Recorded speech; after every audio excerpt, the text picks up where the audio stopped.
আসসালামু আলাইকুম। আবারও আসলাম আপনাদের মাঝে। তবে আজকে আসছি বোলার আজকে কিছু ঘটে যাওয়া বিষয় নিয়ে কথা বলতে, আর বোলার কিছু রাজনীতিবিদদের নিয়ে কথা বলতে। চলুন দেখি আজকে বোলার কি ঘটনা। আজকে বোলায় দুই গ্রুপই সমাবেশ ডাকছে।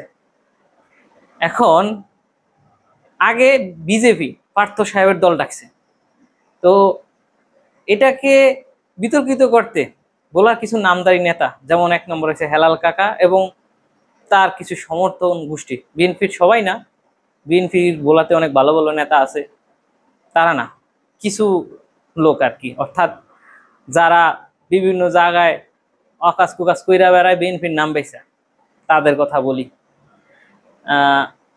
এখন আমি কোন পক্ষে কথা বলি? সবাই ভাববেন যে আমি বিজেপির পক্ষে কথা বলি, তাইলে শুনেন পুলিশ কি বলে। এবং বিএনপি দুই পার্টিরই মিছিলের প্রোগ্রাম ছিল।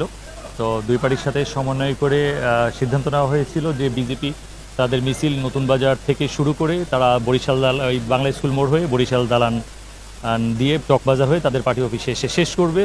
আর বিএনপির সাথে বিএনপি নেতৃবৃন্দের সাথে এখানে তাদের সাথে আলোচনা হয়েছিল, তারা বলছে যে তাদের প্রোগ্রাম তাদের মহাজনপট্টি বিএনপি অফিস থেকে শুরু করে বাংলা স্কুল মোড় হয়ে তারা ডিসি অফিসের সামনে দিয়ে কালীবাড়ি হয়ে তাদের অফিসে শেষ করবে। যদিও তারা সর্বশেষ সিদ্ধান্ত দিয়েছিল তারা বাংলা স্কুল মোড় দিয়ে ঘুরে আবার তারা পার্টি অফিসে এসে শেষ করবে, এবং টাইম শিডিউলটাও ভিন্ন করা হয়েছিল যাতে দুই পার্টির মধ্যে কোনো রকম অপ্রীতিকর ঘটনা না ঘটে। সেই ক্ষেত্রে বিএনপির প্রথমে এই প্রোগ্রামটা করার কথা ছিল, পরে তারা আমাদেরকে জানালো যে তাদের নেতাকর্মী দূর দূরান্ত থেকে আসতেছে, এই জন্য তারা দেরি করবে, তারা 12টার পরে 12:15টার দিকে তাদের প্রোগ্রাম শুরু করবে। আর বিজেপির তখন প্রোগ্রাম করার কথা ছিল 12টার দিকে, বিজেপি কিন্তু আগেই তাদের নেতাকর্মী জড়ো হয়েছে, তখন বিজেপি বললো যে আমরা 12:15টার মধ্যেই শেষ করে ফেলতে পারবো।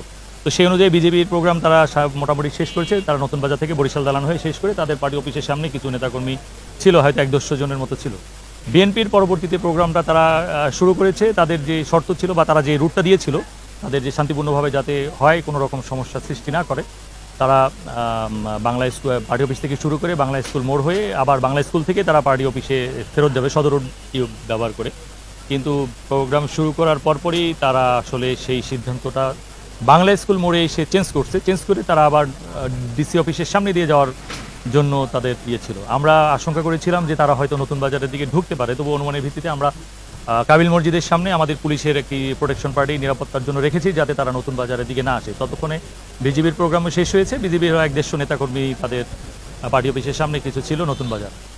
তো বিএনপির প্রোগ্রামটা তারা ডিসি অফিসের দিকে না গিয়ে তারা জোর করে আমাদের পুলিশকে ঠেলে করে তারা নতুন বাজারের দিকে রওনা করছে। নতুন বাজারে আসার পরেই তখন দুই পক্ষ উত্তেজনা সৃষ্টি হয়, এবং প্রেস ক্লাবের সামনাসামনি যখনই চলে আসে তখন বিজেপির যারা ছিলেন পার্টি অফিসের সামনে তারা পৌরসভার দিকে আগায় যায়। দুই পার্টি যখন একজন আরেকদিনের দিকে ধাওয়া হয় তখন কিছুটা ইটপাটকেল ছোড়াছুড়ি শুরু হয়, তখন পরিস্থিতি কিছুটা নিয়ন্ত্রণের বাইরে চলে গিয়েছিল। যদিও বিএনপির তখন মিছিলের প্রোগ্রামে লোকজন অনেক ছিল, প্রচুর পরিমাণ লোক ছিল, তাদের পাল্টা ধাওয়ায় বিজেপির লোকজন তাদের পার্টি অফিস ছেড়ে অন্যদিকে চলে গেছিলো।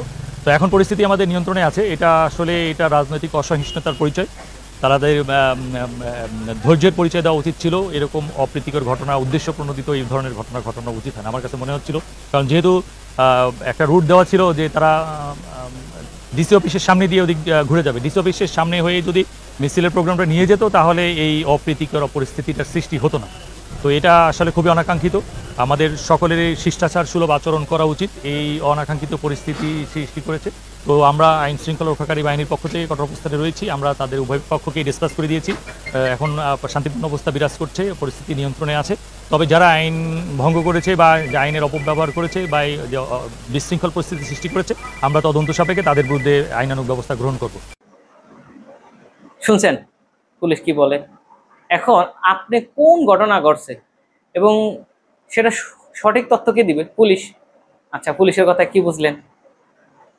বিএনপির দোষ, মানে বিএনপি অ্যাটাক করছে কারা? ওই অল্প কিছু উগ্র যারা বিএনপির নাম বেছে আকাম কুকাম করে, বিভিন্ন জিনিস করে, মানে বিভিন্ন জায়গাতে চাঁদা করে। বিএনপি থেকে নির্দেশনা দিয়ে দিছিল তাদেরকে যে সালিশ বিচার কারো করতে না, তারা বিএনপির কেন্দ্রীয় নির্দেশনা নামাই না, তা করেই বেড়াচ্ছে। এরা কিভাবে বিএনপির নেতা হয়? কোন কেন্দ্রীয় নির্দেশনা মানে না, কিছু না। এখন আসেন সবাই আমি এভাবে কথা বলি দেখা সবাইকে আপনি বিজেপি করেন নাকি বিএনপি করেন। ভাই প্রথমত কথা হচ্ছে আমাদের পরিবার, আমার দাদা আলী হোসেন ফরাজি 4 নং ওয়ার্ড 2096 সালে আওয়ামী লীগের আমলে মামলা খায়া বোম কেস খায়া দাদা দুনিয়া পলায় পলায় বেড়াইছে। তো সেই কেস থেকে আমাদেরকে বাঁচায় দিছে কে? নাজির রহমান মঞ্জু। তখন গোলাতে বিএনপির অত একটা দাপটও ছিল না। সেখান থেকে বাঁচায় দিছে বলতে কি কি করছে, হাইকোর্ট থেকে জামিন নিয়ে দিছে বাঁচার জন্য। এরপরে আসেন, এরপরে কি করছে, 96-তে পলায় পলায় কোনো রকম থাকানোর পরে 2001 সালে নির্বাচনের দিন আলীনগর সাহেবের কাছারি ভোট বাক্সা নিতে আইছে আওয়ামী লীগের লোকজন। নিতে আইসে কি করছে, আমাদের দোকান ছিল 3 রাস্তার মুখে, এখন আবু হারাজির বাসা যেখানে, তার যে 3 রাস্তার মুখে এখানে আমাদের দোকান ছিল। এটা এখনো মানুষ তো মরে নাই, এখনো বেঁচে আছে। সেই দোকানে আমি বসা ছিলাম। আওয়ামী লীগের লোকজন আমার দোকান থেকে বের করে দিয়ে আমাকে পুরো দোকানটা লুটপাট করলো, ক্যাশ থেকে টাকা নিয়ে গেল, দোকানের বড় বড় কলাগুলা খাওয়াই দিল, চাল গুলা সব রাস্তায় ফেলে দিল, আমাকে মারলো। সেখান থেকে আমসান মেম্বারের বাসায় গেল, আমার দাদা আমসান মেম্বার, তার বাসায় গিয়া তার বাসা ভাঙচুর করছে। তার ওয়াইফ দাদু এখন মারা গেছে, এখন উনি জীবিত নাই, ধান খেতে দৌড়ে গিয়ে দিলে ধান খেতে পড়ছে, তারও রাইফেল ঠেকানো হয়েছে। মহিলা মানুষ দেখে হয়তোবা এই যাত্রায় উনি বেঁচে গেছে। ঠিক আছে, এরপরে এই বিএনপির এই কয় বছর, ঠিক আছে 2001 থেকে 2005 সাল আমরা কি চাঁদাবাজি করছি? আমার ঘরে আপনারা কোন আমরা দেখাতে পারবেন যে আমরা বিএনপি সালিশ করছি, বিচার করছি, অমুক থেকে চাঁদা খাইছি, অমুকের ইউনিয়ন পরিষদের চাল খাইছি? কোন আনে পাইবেন না। বরং আমাগো নামে কিছু বরাদ্দ আসছিল দোকান লুট হওয়ার কারণে বিএনপি থেকে, দলীয় পর্যায় থেকে, কিন্তু সেই বরাদ্দটাও আমরা পাই নাই। যাই হোক, কে নিচে কে খাইছে সেটা আমরা ভালো করেই জানি। ঠিক আছে, উনি এই মুহূর্তে দুনিয়াতে নাই, আল্লাহ ওনাকে ব্যস্ত নসিব করুক। ঠিক আছে, আমরা যেটুকু জানি আর বাস্তবতা আর আমাদের জানার দরকারও নেই। তারপরে আসেন পরবর্তী নেক্সট। ঠিক আছে, আমি কই ছিলাম, মানে আমাকে বলা হয় যে আপনি কোথায় ছিলেন? ভাই 2008 সালে আওয়ামী লীগ ক্ষমতা আসার পরে যে আমসান মেম্বার, জামাল ফরাজি, মোহাম্মদ আলী, ইউসুফের মাইরা তো মাথায় ফাটা দেওয়া হয়েছে। মাথায় ফাটা দেওয়ানোর পরে কতগুলা মামলা হয়েছে, আমার বাবা, জামাল ফরাজি, মোহাম্মদ আলী, ইউসুফ, আমসান মেম্বার, 4 থেকে 5টা মামলা হয়েছে। ঠিক আছে, এই মামলা কি আপনারা তখন খাইছেন? তারপরে ইসুফ কাকু যেমনি মাথা ফাইটা গেছে, রক্তে বৃষ্টি হয়েছে, এই মাইর কি আপনারা খাইছেন 2008 সালে? আপনারা বলেন যে আপনারা বিএনপি করে উল্টে লাইছেন, পাল্টা লাইছেন। তারপরে আমি পড়াশোনা করতে ঢাকায় চলে আসছি, মোহাম্মদ আলী কাকু ওদের টিকতে না ফেরা চট্টগ্রাম যায় ফলায় রয়েছে ওদের মামলা হামলার ভয়ে। তারপরে কি হচ্ছে, আমাকে 4 নং ওয়ার্ডের কিছু নেতারা তারা আওয়ামী লীগের সাথে আতাত করেই চলছে, এর প্রমাণ আছে না? আপনারা সবাই জানেন না? পুরো এলাকার মানুষ জানে না? জানে। যাই হোক, ওটা নিয়ে আমাদের মাথা ব্যথা নাই। হয়তোবা দুর্দিনে সবাই একটু সেফ ভাবে চলার চেষ্টা করছে, যেহেতু তাদের ঘর সংসার পরিবার আছে, এটা নিয়ে মাথা ব্যথা নাই। আজকে 2 দিনের ছেলে আমার জিজ্ঞাসা আপনি কবে বিএনপি করছেন? বেটা তুই আয়সা দেখা যা, বেটা তোদের মতো কি ফেসবুক রাজনীতি করে অ্যাটেনশন শিকার মানুষকে দেখামু যে রাজনীতি আমরা করি আমরা করি আমরা করি? বেটা রাজনীতি এমনি করে না। দলটা যদি ভালোবাসোস তোরা কেমনে লেখোস যে ওই হেলাল মিয়া তারেক রহমানের চেয়ে বড় আগানো? হেলাল মিয়ার তো তারেক রহমান মনে হয় চিনিও না। তারেক রহমানের সাথে হেলাল মিয়ার তুলনা করো, কারণ এটা আমি বলছি, এটা আমার অপরাধ হয়ে গেছে। বিএনপিরে ভালোবাসেন, তারপরে বিএনপির আপনারা এত ভালোবাসেন যে কেন্দ্রীয় নির্দেশনা মানছেন না, মানে কেন্দ্রে আপনাদের নির্দেশনা দিচ্ছে একভাবে আপনারা মানছেন না, এবং আপনারা এই কথাও বলেন প্রয়োজনে বিএনপিকে ধ্বংস করে দিবেন। এই সাক্ষীও আছে এবং এই প্রমাণ আমার কাছে আছে, ইনশাল্লাহ দিতে চাচ্ছি না, প্রমাণ দিতে চাচ্ছি না, কারণ আপনারা বিএনপিকে যেহেতু বাসেন সমস্যা নাই, কিন্তু বিএনপির নাম বেচা পরিষদের চাল বাগাবাগিতে যাইবেন না। শুনেন, এখন আর আগের রাজনীতি নাই যে আপনি ক্ষমতায় গিয়া চাল বাগাবাগি করবেন, দুর্নীতি করবেন, মানুষের বিচার সালিশ করবেন, ঘুষ খাইবেন, সেই রাজনীতি নাই। যদি সেই রাজনীতি করতে চান তাহলে আমাদের বিএনপির অবস্থাও সেম হতে হবে। এই দুনিয়া সাইরা পালান লাগবো। শেখ হাসিনার তো ইন্ডিয়া সাপোর্ট দিচ্ছে, আমাদের ঘরে কে সাপোর্ট দিব? আমার ঘরে কেউ সাপোর্ট দেওয়ার জায়গা নেই। আপনারা স্বচ্ছ রাজনীতি করেন, আর আপনারা যে মনে করবেন একবারে বিএনপি আইসি দেখে সব উল্টে লাইবেন। শুনেন, বিএনপি অত্যন্ত কঠোর দল। 2001 সালে আপনাকে মতো এমন চাল চুরি করছে, অন্যায় করা শুরু করছে, চাঁদাবাজি শুরু করছে। 2001 সালে সেনা অভিযানে বিএনপির বড় বড় নেতা করে খালেদা জিয়া নিজে সাইজ করে দিছে, কেউ জানতো না, একজন দুইজন লোক ছাড়া। আমি যদি মিথ্যা কথা বলি, আপনারা নব্য ফাতি নেতা যারা আছেন এরা খোঁজ নেন যে 2001 সালে বিএনপি সেনা অভিযান চালাইছে কিনা। আপনারা মিয়া চাল চুরির লেগে আজকা মানে যারা বিএনপি করে, যারা স্বচ্ছ বিএনপি করে, কোনোদিন ফেসবুকে ছবি দিয়ে রাজনীতি করে, বিএনপির ভালোবাসে, অনলাইনে সবসময় বিএনপির জন্য যুদ্ধ করি, জামাতের পেজে লেখালেখি করি, এর জন্য জামাত আমার উপরে ক্ষিপ্ত, অনেকে আমাকে গালাগালি করে, আমাকে ফোন দিয়ে গালাগালি করে। আর আপনারা মিয়া চাল চুরি করেন আর হেনে খালি ওই আলমগীরাজি হেলাল মিয়া। বিএনপি কি আলমগীরাজের হেলাল মিয়ার বাপের? বিএনপি হচ্ছে না, বিএনপি হচ্ছে তারেক রহমানের, বিএনপি হচ্ছে খালেদা জিয়ার, বিএনপি হচ্ছে জিয়াউর রহমানের, বিএনপি কারো না। বিএনপি এই তিনজন লোকের ছাড়া কারো না, এটা হচ্ছে তাদের পৈতৃক সম্পত্তি। তারপরে আপনারা বলেন পার্থর দল, পাত্রর দল পাত্রের বাবের সম্পত্তি, পার্থের পৈতৃক সম্পত্তি। কারণ এই দুইটা দল তারা তৈরি করছে, তাদের বাপে তৈরি করছে। এবার আসেন আওয়ামী লীগের কথা। আওয়ামী লীগ কিন্তু কারো বাপের সম্পত্তি না, কেননা আওয়ামী লীগ একটা গণতন্ত্র দল। আওয়ামী লীগ যুদ্ধের আগে, স্বাধীন হওয়ার আগে তৈরি হয়েছে, কিন্তু শেখ হাসিনা এই দলটাকে নষ্ট করে ফেলছে। এই আওয়ামী লীগ শেখ হাসিনার বাপের দল না, এই আওয়ামী লীগ হচ্ছে ভাসানী তৈরি করছে, ভাসানীর দল। এই দল তখন দেশ স্বাধীন সারা বাংলাদেশের দল ছিল, কিন্তু শেখ হাসিনা নিজের সম্পত্তিতে পরিণত করছে। এই কারণে শেখ হাসিনা এই দেশ থেকে বিতাড়িত হয়েছে। আর শেখ হাসিনা আওয়ামী লীগকে নিজের বাপের সম্পত্তি বানায় ফেলছে। আওয়ামী লীগ শেখ হাসিনার বাপের সম্পত্তি না। বিএনপি জিয়া তারেক জিয়ার বাপের সম্পত্তি, কিন্তু আওয়ামী লীগ শেখ হাসিনার বাপের সম্পত্তি না, এটা মনে রাখবেন। আপনারা বলেন এক দল এক নেতা, আরে যার বাপের দল প্রতিষ্ঠিত করছে ওই দলের নেতা তো তার বাপই থাকবো, কে থাকবো? তারপর আসেন, মানে এতদিন আপনারা সবসময় একটাই প্রশ্ন করেন, বেটা তোরা অনেক শিক্ষিত, সবসময় একটা প্রশ্ন করেন, কি প্রশ্ন করেন? হ্যাঁ, যে এই পার্থ সাপ, ব্যারিস্টার আন্দোলন পার্থ সাপ এই 17 বছর কি করছে? বেটা গাদার দল, বেকুবের দল, তোরা এই ভিডিও দেখ কি করছে। বঙ্গবীর কাদের সিদ্দিকী সাহেব আছেন, আজকে মঞ্চে দেখছি সুলতান মনসুর সাহেব আছেন, মান্না ভাই আছেন। আরে আর 2-4 জন আসলে তো আওয়ামী লীগে চলে আসবে। ভাইয়েরা আমার, আজকে আমার 10 বছর রাজনৈতিক জীবনের প্রথম মহাসমাবেশ, যেখানে আমি আমার নেত্রীকে মঞ্চে পাই নাই।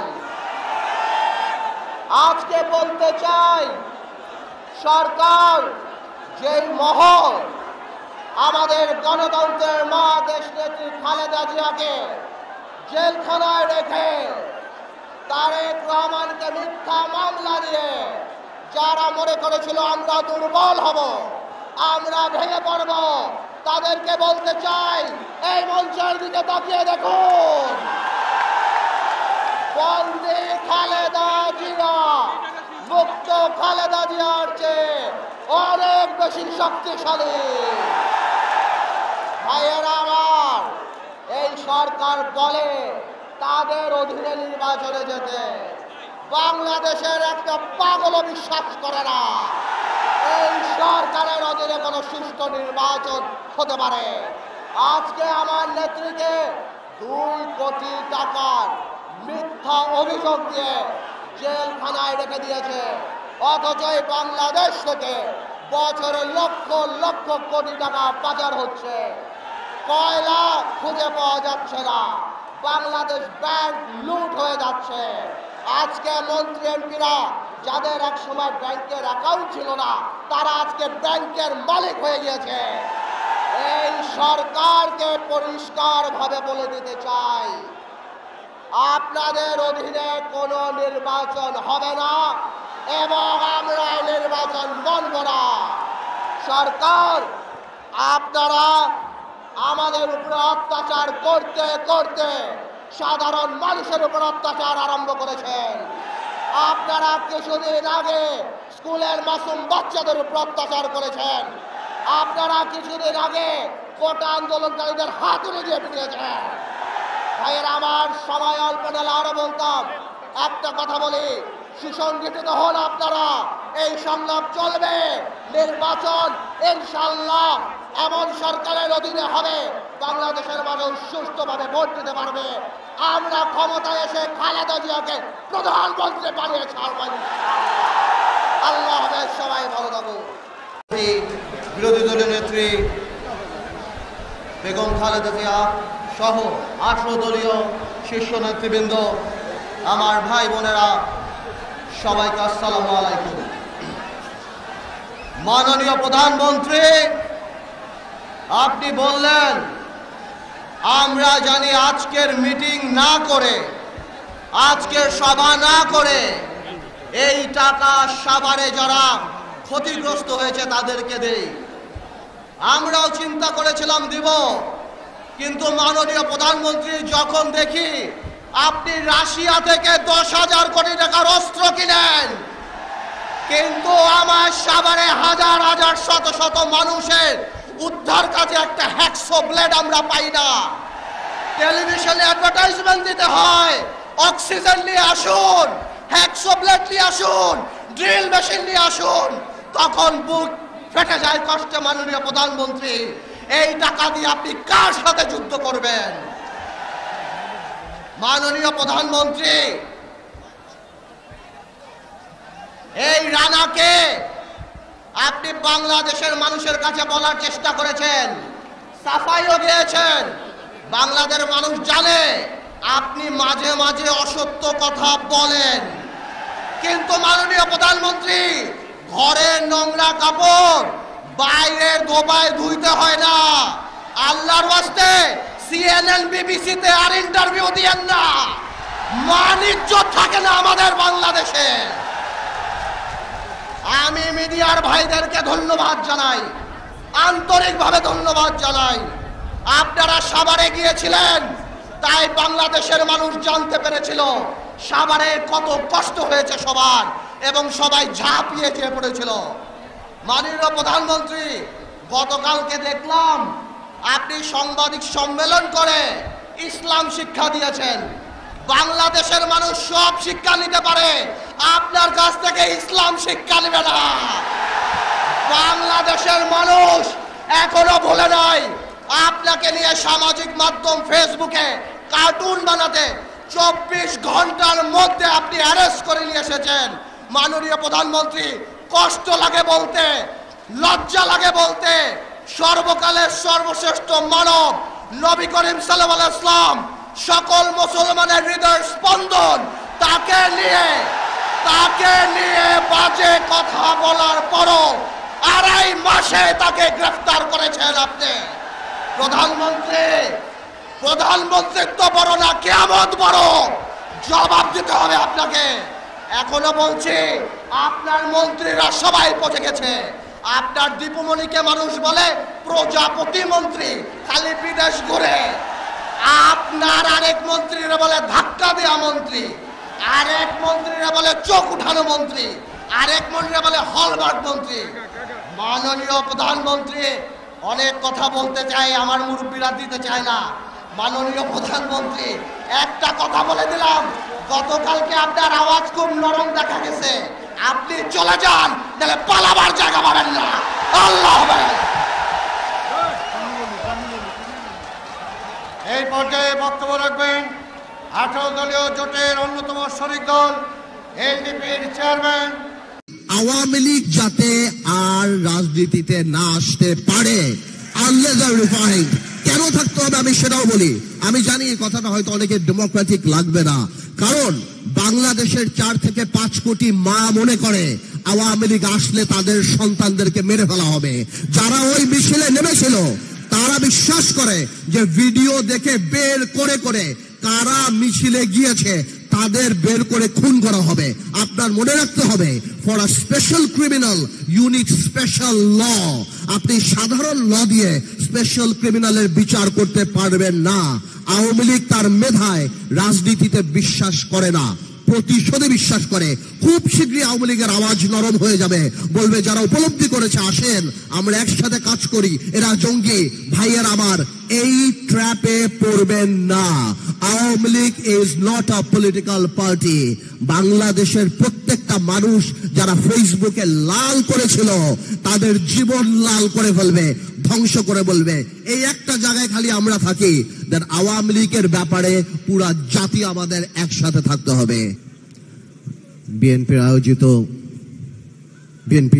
আয়োজনে এই অনুষ্ঠানের যে সম্মানিত প্রধান অতিথি দেশনেত্রী বেগম খালেদা জিয়া এবং এই অনুষ্ঠানের উদ্যোগ আমাদের বিএনপির অ্যাক্টিং ভাইস চেয়ারম্যান জনাব তারেক রহমান সহ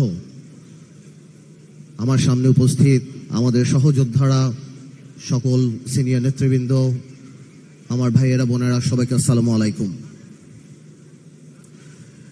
আমি বক্তব্য বেশি বড় করব না, অল্প কিছু কথা বলি।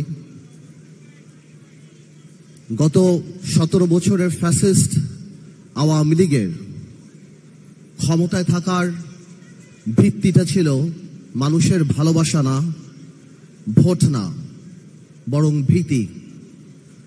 গত 17 বছর গুম খুন হত্যা করে মানুষকে একটা ভয়ের মধ্যে রেখেছিল, ভীতির মধ্যে। কিন্তু আওয়ামী লীগ উপলব্ধি করেনি যে এই ভীতিটা একটা পর্যায়ে ঘৃণায় রূপান্তরিত হবে এবং ঘৃণা রূপান্তরিত হবে গণ অভ্যুত্থানে। আমি আরেকটা কথা সবসময় বলি, জেল থেকে বের হওয়ার পরে বলেছি, আমি বিশ্বাস করি তাই আমি বলি, আমি একটু স্পিরিচুয়ালিটিতে বিশ্বাস করি, ডিভাইননেসে বিশ্বাস করি। একটা মানুষ বা একটা দল, কত বড় একটা রাজনৈতিক দল, কিভাবে বাংলাদেশের মানুষের মনের মধ্য থেকে উঠে গেল, কেমন ভাবে এত বড় একটা ঘৃণার পাত্র হিসাবে পরিণত হলো যে আজকে শুধুমাত্র সামাজিকভাবে বাংলাদেশি ইতিহাসে কোন রাজনৈতিক দলের এমন পতন হয়নি। তার মানে কি পরিমাণ অপরাধ না করে থাকলে, কি পরিমাণ আমানত খেয়ানত না করে থাকলে একটা রাজনৈতিক দল যার এত বর্ণাঢ্য ইতিহাস ছিল, সে মানুষের মন থেকে যে উঠে গিয়েছে। এমনকি এরশাদ সাহেবেরও পতনের পর 2 দিনের মাথায় আমাদের মনে আছে, আমরা ছোট ছিলাম, মিজান চৌধুরীকে আমি দেখেছিলাম সেই সময় পার্টি অফিস করে দল করতে। আজকে 10 মাস আওয়ামী লীগ একটা মুরগির খোপ পায় নাই যেখানে বের হয়ে বলবে যে আমরা আওয়ামী লীগ। এইটা কোনো রাজনীতি না, এইটা আন্দোলন, এটা আল্লাহ নারাজ হয়ে যায়। আল্লাহ যখন নারাজ হয়ে যায় তখন নাকি জিব্রাইল আলাইহিস সালামকে বলে দেয়, এবং জিব্রাইল আলাইহিস সালাম সকল কায়নাতে মানুষকে বলে দেয় যে আল্লাহ এর প্রতি ঘৃণা এনে দাও। নাহলে আমি আসলেই চিন্তা করি, এই থেকে আমাদের শিক্ষা নিতে হবে। কি শিক্ষা নিতে হবে? আগামীতে যদি আল্লাহ তাআলা আমাদেরকে দায়িত্ব দেয়, যাদেরকেই দায়িত্ব দেবে, আমাদের আওয়ামী লীগের এই বইটা হাতের সামনে রাখতে হবে, যাতে আমরা জীবনে যাই করি আওয়ামী লীগের মতো মানুষের হৃদয় থেকে উঠে না যায়। আওয়ামী লীগ একটা example that how a political party can become a criminal enterprise in a country. একটা রাজনৈতিক দল একটা ক্রিমিনাল এন্টারপ্রাইজে কিভাবে, এবং দেখেন আল্লাহর কি মোহর মারা। ক্ষমা চাওয়া তো দূরের কথা, আজকেও আওয়ামী লীগের শীর্ষ পর্যায়ে একজন নেতার কথা শুনলাম, এই জুলাইয়ের অভ্যুত্থানকে আপনার বিচার আল্লাহ করবে, আপনার বংশধরদের বিচার আল্লাহ করবে।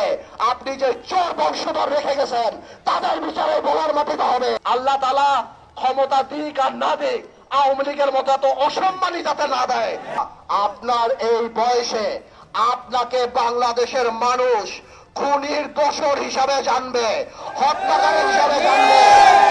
স্বৈরাচারী সরকার পতনে ভোলাবাসীকে অভিনন্দন। আমি কয়েকদিন আগে এসটিভিতে বলছিলাম না, আল্লাহ টাকা খায় না। 17 বছর বাংলাদেশের মানুষের বুকের উপরে এমন ভাবে চড়াই হয়েছিল যে মানুষ নিঃশ্বাস নেওয়া বন্ধ করে দিয়েছিল। প্রত্যেকটা জায়গায় আন্দোলন করলে আমাদের শুধুমাত্র রাজাকার আর জামাত বলে আখ্যায়িত করত। সেটা করতে করতে কোমলমতি শিশুদেরকেও যখন করে, সেই প্রেসার আর সহ্য করতে পারে নাই। তাই ভেঙে গিয়েছে বাংলাদেশ থেকে গত সরকার। ভাইয়েরা আমার, এই বৈষম্য বিরোধী ছাত্র আন্দোলনে, ছাত্র জনতার এই লড়াই, ছাত্র জনতার এই আন্দোলনে যারা শহীদ হয়েছে তাদেরকে আমি শ্রদ্ধার সাথে স্মরণ করি। আমরা তাদের আত্মার মাগফিরাত কামনা করি। তবে এতটুকু বলতে হবে, তাদের শহীদের বিনিময়ে আমরা যে সরকার পেয়েছি, সামনে যে স্বপ্ন দেখার সুযোগ পেয়েছি, আমাদের কোনো কর্মকাণ্ড জানি সেই আত্মত্যাগকে অপমান না করে। ভাইয়েরা আমার, আপনারা জানেন সেই 17 বছরে কত অত্যাচারিত মানুষ হয়েছে। 300 আসনে 300টা জল্লাদ দাঁড়িয়ে গিয়েছিল। এমন কোন অপকর্ম নাই এই আওয়ামী লীগের দালাল আর আওয়ামী লীগের স্বৈরাচারী সরকারের এমপিরা বাংলাদেশে করে নাই। 17 বছরের এই অন্যায়ের কথা আমি 17 মিনিটে শেষ করতে পারবো না। আমি শুধু অল্প কিছু কথা বলছি। আমি সব সময় বলি, বড় নেতা হওয়ার চেয়ে ভালো মানুষ হওয়া অনেক বেশি জরুরি। আজকে আওয়ামী লীগ সরকারের এই পতন আমরা করি নাই। আওয়ামী লীগ এই সরকারের পতন বৈষম্য বিরোধী ছাত্র আন্দোলন করে নাই। আওয়ামী লীগ সরকারের পতন করেছে আল্লাহ তাআলা। এই অহংকার, আল্লাহ বারবার বলেন, আমার জমিনে অহংকারের সাথে হেঁটো না। তুমি জমিন বিভিন্ন করতেও পারবা না, আকাশ ছিদ্র করে উপরে উঠতে পারবা না। আল্লাহ দম্ভকারীকে পছন্দ করে না। আজকে আল্লাহ এই শিক্ষা দিয়ে দিয়েছে, আমাদেরও শিক্ষা নিতে হবে। কিন্তু ভাইয়েরা আমার, এখন ডক্টর ইউনূস সরকার এসেছে, আমরা এই সরকারের পাশে আছি। আমরা বারবার বলেছি, রাষ্ট্র মেরামতের জন্য যত সময় দরকার আপনি নিন, আমরা আপনার পাশে থাকবো। এই একই সময় আমাদের মাথায় রাখতে হবে, আমরা জানি জল্লাদে রূপান্তরিত না হই। আজকে হিন্দু সম্প্রদায় থেকে আরম্ভ করে কোন দুর্বল মানুষের প্রতি জানি ভাই আমরা অত্যাচার না করি। একটা কথা বলি, এই অত্যাচার করলে আল্লাহর আরশ কেঁপে উঠবে। এই বিচার কিন্তু আমাদেরও হবে এই বাংলার মাটিতে, আমি বলে দিলাম। আমি সবাইকে অনুরোধ করব, অত্যাচারীর কোন জায়গা ভোলাতে ঠাঁই হবে না। সেটা ভোলা সদর আসন হোক, দৌলতকা বড় নদী হোক, তজিমুদ্দিন লালমোহন হোক, চরভেশন আর মনপুরা হোক। আমি বলে দিচ্ছি ভাই, আপনারা অনুগ্রহ করে কারো উপর অত্যাচার করেন না। মানুষের ভোটের অধিকার আমি আশা করি খুব শীঘ্রই আসবে। মানুষ ভোট দেবে, মানুষ তার নেতা বানাবে। মনে রাখবেন, এইটা কিন্তু আমাদের ক্ষমতা না, এটা আমাদের দায়িত্ব মানুষের জন্য কাজ করা। আমরা 17 বছর অত্যাচারিত হয়েছি, আমরা জানি আর নিজেদের দ্বারা অত্যাচারিত না হই। আপনারা দেখেন অত্যাচারিত কি হয়। আমি সাধারণত তোফা আহমেদ সাহেবকে নিয়ে কোনো কথা বলি না, কিন্তু আজকে আমি কিছু বলতে চাই, আপনারা যদি আমাকে অনুমতি দেন। গত 17 বছর তোফা আহমেদ সাহেব এবং তার পরিবার এই ভোলাতে এমন কোন অন্যায় নাই যেটা করে নাই। আপনারা সবাই ভাইয়েরা আমার, আমি তোফা আহমেদ সাহেবকে আমার মুরব্বী মানুষ আমি বলতে চাই, তোফা সাহেব, বড় নেতা হওয়ার চেয়ে ভালো মানুষ হওয়া ভালো। আজকে দেখেন নাজিউরের সন্তান এখানে ভোলাতে, মোশাররফ হোসেন শাহজাহানের সন্তান আজকে ভোলাতে, অথচ আপনার বংশধররা বোরকা পরে ভোলা পাইয়ে যাবে। এটা আল্লাহর বিচার। আল্লাহ আপনাকে জীবিত রেখেছে। আপনি যে অন্যায়গুলি করেছেন, জুলু সাইফুল্লাহ, মোতারা মাস্টার, বাবুল থেকে আরম্ভ করে এত হত্যার পরে ভোলাতে উঠতে দেবো না। নাজিউর রহমান মঞ্জু এই ভোলার রূপকার, তার কবরের 100 ফিট দূরে দাঁড়িয়ে উত্তর দিগল দিতে আপনি আমার মৃত বাবাকে অপমান করেছেন। তো ভাই সাহেব, আমি চুপ করেছিলাম। আমি আল্লাহর কাছে বলছি, আল্লাহ তুমি বিচার করো। এই বাড়ি, যেই বাড়িতে আজকে আপনারা আছেন, এই বাড়ি আগুন দিয়ে দিয়েছে। কিন্তু তোমার সাহেব, আপনাদের এত বড় পতন হওয়ার পরেও আপনার বাড়িতে কেউ ফুলের টোক্কাও মারে নাই। এইটাই আপনার সাথে আমাদের পার্থক্য। আপনি যাদের নিয়ে স্বপ্ন দেখেছিলেন, মনে করেছিলেন বিএনপি জাতীয় পার্টি এই ভোলাতে কেউ থাকবে না, আমি আমার মতো চলবো। আজকে দেখেন আল্লাহর তরফ থেকে গজব নাজিল হয়েছে। আওয়ামী লীগের 69-এর গণঅভ্যুত্থান নিয়ে আপনি গর্ব করে রাস্তায় বেরোতেন। তো ভাই স্যার, আজকে আপনি পলাতক। আপনার শত্রু বিএনপি না, আপনার শত্রু বাংলাদেশের মানুষ। এই আওয়ামী লীগ যাকে এখন মানুষ নব্বর রাজাকার ডাকে, যাদের হাতের রক্তের লাল দাগ, মাসুম শিশু থেকে আরম্ভ করে রিক্সাওয়ালা, ফেরিওয়ালা, দোকানদার, সাধারণ গৃহিণী, এমন কেউ আওয়ামী লীগের বুলেট থেকে রক্ষা পায় নাই। তোয়াল আহমেদ সাহেব, দেখলেন তো আল্লাহর কি বিচার? এটা আল্লাহর বিচার। আপনাকেও বলি, সারা জীবন যে অহংকার করেছেন, একে মামলা দেওয়া, ওকে মামলা দেওয়া, ওর বাড়ি থেকে উঠায় নিয়ে আসা, ওর জমি দখল করা, ওর লঞ্চের পারমিট বাতিল করা, একে এই করা, ওকে সেই করা, আজকে দেখলেন তো আল্লাহর খেলা। আপনার এই বয়সে আপনাকে বাংলাদেশের মানুষ খুনির দোষর হিসাবে জানবে, হত্যাকারী হিসাবে জানবে, সব হিসাবে জানে। আমি বলতাম না আপনাকে, আল্লাহর বিচার অপেক্ষা করছে। দেখেন আল্লাহর বিচার চলে আসছে। আপনি এত বিক্রি করতেন আওয়ামী লীগকে। আপনি সংসদের, আমার মনে পড়ে বলছিলেন, আপনার নাকি নিজামীর, আপনার নাকি মুজাহিদা, তার হাতের গাড়িতে পতাকা দেখে আপনার লজ্জা লাগে। হ্যাঁ, লাগতে পারে। মুক্তিযোদ্ধাদের লাগতে পারে, সাধারণ মানুষের লাগতে পারে, কিন্তু তোফায়েল সাহেব আমার এখনো মনে পড়ে আপনার মুখে এই কথা মানায় না। কারণ আপনি ছিলেন যে খুনি ভুট্টোরে নিয়ে 74 সালে স্মৃতিসৌধে গেছিলেন, মানুষ এগুলি ভুলে নাই। আপনার এরকম হিপোক্রেসি, আপনি দাবি করছিলেন বঙ্গবন্ধুর নাম নাকি আপনি দিয়েছেন, সবাই বের হয়ে গেছে, বঙ্গবন্ধুর নাম আপনি দেন নাই। আপনি মুরব্বী, আপনাকে এই জন্য অনেক কথা বলে নাই। আপনাকে এবং আপনার বংশধরকে এতটুকু বলে দিতে চাই, এত মামলা ইনশাল্লাহ আপনাদের নামে হবে। 200 বছর শুধু আপনি মনে করছিলেন টাকা দিয়ে সব ম্যানেজ করবেন। আমি কয়েকদিন আগে এসএটিভিতে বলছিলাম না, আল্লাহ টাকা খায় না। আপনার বিচার আল্লাহ করবে, আপনার বংশধরদের বিচার আল্লাহ করবে। আপনি যে চোর বংশধর রেখে গেছেন তাদের বিচারে বলার মাটিতে হবে।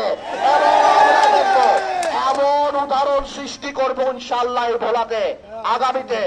কেউ আর মানুষের ক্ষতি করার, বাড়ি গাড়ি লুট করার, কারো মহিষ খেয়ে ফেলার, কারো জমি খেয়ে ফেলার, কারো গরু ফেলার এই চিন্তা আর কেউ আগামীতে করবে না। ভাইয়েরা আমার, এই বৃষ্টিতে আপনারা সবাই আমার জন্য অপেক্ষা করছেন, আপনারা দোয়া করবেন। আমরা জানিয়ে আওয়ামী লীগের এই পতন থেকে শিক্ষা পাই, আমরা জানি বুঝি এই ক্ষমতা আমাদের কাছে আমানত, আমরা জানি অহংকারী না হয়ে উঠি, আমরা জানি দুর্নীতিবাজ না হয়ে উঠি। আল্লাহ তাআলা ক্ষমতা দিক আর না দিক, আওয়ামী লীগের মতো এত অসম্মানী যাতে না দেয়। দেখছেন, ভালো করে দেখেন, পার্থ নিজের দলের লিগে কোনো সময় স্টেজে কথা বলে নাই, গরু গাড়ি নিয়ে কথা বলে নাই। পার্থ যখনই স্টেজে উঠছে বিএনপি নিয়ে কথা বলছে, বিএনপির খালেদা জিয়ারে আটকে রাখছে তাই নিয়ে কথা বলছে, কিভাবে বিএনপিকে উদ্ধার করা যায় সেটা নিয়ে কথা বলছে। আপনারা বলেন 17 বছর কি করছে? এই 17 বছর পার্থ বিএনপির ব্যানারে লড়াই করছে, নিজের দল ফালায় রেখা। আর আপনারা বলতেছেন পার্থ কি করছে? আপনারা আমারা বলবেন আমি বিজেপি করি, বিএনপি করি না। শুনেন, পার্থ বিএনপির পরিপূরক। পার্থ তার দল বিজেপি ঠিক আছে, কিন্তু সে বিজেপির জন্য কোনোদিনও কাজ করে নাই। বিজেপির জন্য কোনো বক্তব্য উঠা বলছে আমার গরুর গাড়ি, আমার গরুর গাড়ি। যেদিন যেই স্টেজে উঠছে, এই যে ভিডিওগুলো দেখছেন না, এই ভিডিওতে দেখেন, যেদিন যেই স্টেজে উঠছে সেদিন বিএনপি নিয়ে কথা বলছে, তার নিজের নিয়ে কোনোদিন কথা বলে নাই। সে একজন বিএনপির ত্যাগী নেতা। তারে আপনারা শরিক বলেন, ঠিক আছে, সবাই শরিক বলেন, ঠিক আছে। এখন আমি তো আর ভোলায় রাজনীতি করি না, ভোলায় রাজনীতিতে আমি ভোলা থাকি না। 12 বছর আগে ভোলা থেকে বের হয়ে আসছি। কেন বের হয়ে আসছি সেটা আপনারা জানেন? জানেন না তো? হ্যাঁ, আমি মামলার ভয়ে এসএসসি পরীক্ষাটা পর্যন্ত ঠিক মতো দিতে পারিনি। আল্লাহ বাঁচাইছে, হয়তোবা ছোট ছিলাম দেখে আমার মামলা দেয় নাই। এই পুলিশের ভয়ে বিলে বিলে যায় পড়তে হয়েছে।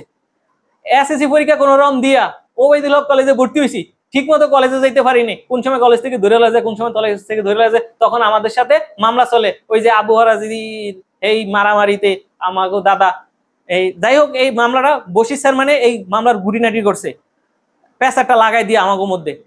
তারপরে এই মামলার ভয়ে ফলায় ওবায়দুল হক কলেজে পড়ছি। এখন আমার পড়াশোনা নষ্ট হইব। আমি 12 বছর আগে 2012 সালে আমি ঢাকায় চলে আসছি। তখন তিতুমিরে চান্স পাওয়ানোর পরে আমি ভোলায় রাজনীতি করব কিভাবে? ভোলা কি আমি এখন থাকি? আমি ঢাকার রাজনীতির সাথে ওতপ্রোতভাবে জড়িত। যেখানে আমি থাকি, ভোলার ঢাকার জায়গাখানে আমি থাকি, এখানে কিছু জায়গায় আমার চলাফেরা। তারপরে আমি তিতুমির কলেজে পড়ি, তিতুমিরে আমার বিএনপির সাথে ওঠা বসা চলাফেরা সেই 2012 সাল থেকে, ঠিক আছে। এখন রাজনীতিটা 2012 সালের পরে শেখ হাসিনা যাওয়ার আগ পর্যন্ত আপনি কিভাবে থাকবেন? আপনি তো ক্যাম্পাসে যাইতে পারবেন না, আপনার নামে যদি তালিকা হয়ে যায়, ঠিক আছে। এখন টিম তো একটা দল চালাইতে হলে টিম তো দুইটা কাজ করতে হবে, একটা হচ্ছে চুপচাপ, আর একটা হচ্ছে সামনে ওপেন মিছিল করব। এখন আপনি বলেন, সবাই কি সামনে ওপেন মিছিল করবো? হ্যাঁ, আপনি যদি রাজনীতি করেন আপনার সেন্স নাই, এই একটালটা নাই আপনাদের। হ্যাঁ, জিজ্ঞেস করেন, আমার জিজ্ঞেস করেন আমি কোন দল করি, সাইকো। এখন আপনারা বলবেন যে আমি পার্থর মানে ভোলাতে পার্থর সাপোর্ট কেন করি? ভোলাতে পার্থর সাপোর্ট কেন করি? ভোলাতে একমাত্র যোগ্য প্রার্থী পার্থ, ঠিক আছে। গোলাম নবী আলমগীর কাকাও যোগ্য, কিন্তু দুইজনের তুলনায় কে যোগ্য? এখন আমার তো যোগ্যটা দেখতে হবে। হ্যাঁ, কেউ ভিডিওতে আইসা বলে, আমি আগে একটা ভিডিওতে বলছিলাম যে ভোলাতে উন্নয়ন করতে হইলে, ভোলাতে একটা ভোলা মেডিকেল করতে হইলে, ভোলা বরিশাল সেতু করতে হইলে, ভোলাতে আদার্স উন্নয়নমূলক কাজ করতে হইলে পার্থ সাহেবের দরকার, ঠিক আছে। কেননা তার যেহেতু কেন্দ্রীয়ভাবে যোগাযোগ ভালো, এই কারণে সে উন্নত করতে পারো। আমার পরিবর্তে পাল্টা অনুজ বেটা জীবনে কোনোদিন এসএসসি পরীক্ষাটা দিতে পারস নাই, কলেজ ইউনিভার্সিটি তো দূরের কথা, আমার জিগায় আমার তোকে অন্তত 5 বছরের ছোট, হ্যাঁ, জীবনে বারান্দা জানে কয় আমনে আমার রাজনীতি শিখাইবেন, সেই আওয়ামী লীগের ভাষায় কথা বলে, সম্মানটাও দিতে পারস না বেটা, সেজন্য শিখবি কেমনে? তোকে 14 গোষ্ঠীর মধ্যে তো মনে হয় যে কখনো শিখোস নাই। হ্যাঁ, পরিষদে যে চাল বাগাবাগি কি করস এটা আমরা জানি না?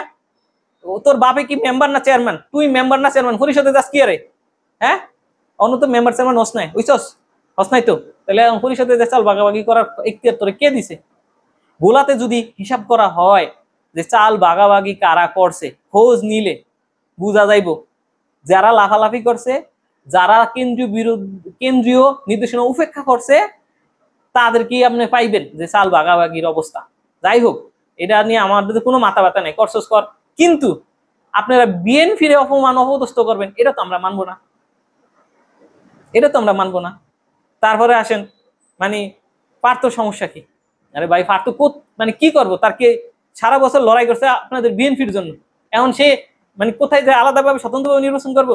যেখানে তারেক রহমান কেন্দ্রীয় নেতারা তার নির্দেশনা মানে তারে নমিনেশন দিতে চাইতেছে, তাহলে আপনারা যদি আপনার কাছে ক্ষমতা থাকে অথবা আপনার গ্রহণযোগ্যতা যত বেশি থাকে, আপনারা আনেন, সমস্যা কি ভাই?